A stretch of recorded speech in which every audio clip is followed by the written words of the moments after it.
যারা দেশের বাইরে এবং দেশের ভিতর থেকে আমাদের উপরে বিভিন্নভাবে ক্ষমতার আগ্রাসন চালাতে চায়, এই দল হবে সেই আগ্রাসন বিরোধী। ছাত্র জনতা যদি নির্ধারণ করত এই ছাত্র জনতাই সরকার গঠন করবে, বাংলাদেশের কোন রাজনৈতিক দলের তার বিপক্ষে গিয়ে কথা বলার মতো স্পর্ধা ছিল না। কিন্তু আমরা ওই 5ই আগস্টে বিজয় নিশ্চিত হওয়ার সাথে সাথে বাংলাদেশের সকল রাজনৈতিক দলের প্রধানদের সাথে কথা বলেছি। আমরা এই অভ্যুত্থানে ফ্যাসিস্ট বিরোধী আন্দোলনের যত অংশীদার ছিল সবার সাথে কথা বলেছি। সবার মতামতের ভিত্তিতে এই উপদেষ্টা মণ্ডলী হয়েছে। তাই আমরা এখনো আমাদের জায়গা থেকে ক্ষমতাকে দেখছি না, আমরা জনতাকে দেখছি।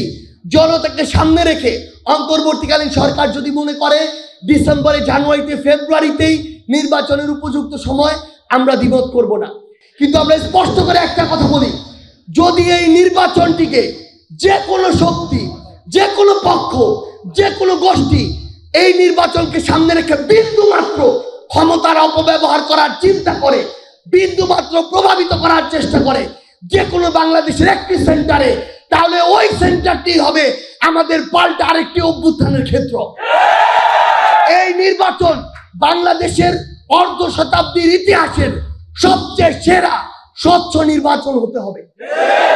এতে বাংলাদেশের কোন একটি রাজনৈতিক দল যদি 300টি আসনও পায় আর কেউ যদি কিছু না পায়, তাতেও আমাদের আপত্তি থাকবে না। কিন্তু স্পষ্ট কথা, এই অভ্যুত্থানের আকাঙ্ক্ষাকে সামনে রেখে এই নির্বাচনটি হতে হবে।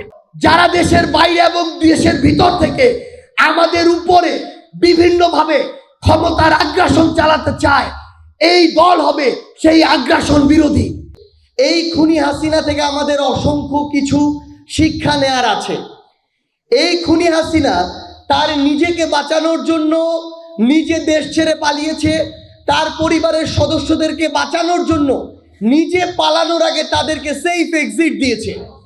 কিন্তু এই খুনি হাসিনা এই বাংলাদেশে আওয়ামী লীগ, ছাত্রলীগ, যুবলীগ যে নামেই হোক না কেন, যাদেরকে নেতাকর্মী হিসেবে মাঠ পর্যায় থেকে শুরু করে বিভিন্ন পর্যায়ে ব্যবহার করেছে, তাদেরকে শুধুমাত্র টিস্যুর মতো ব্যবহার করেছে।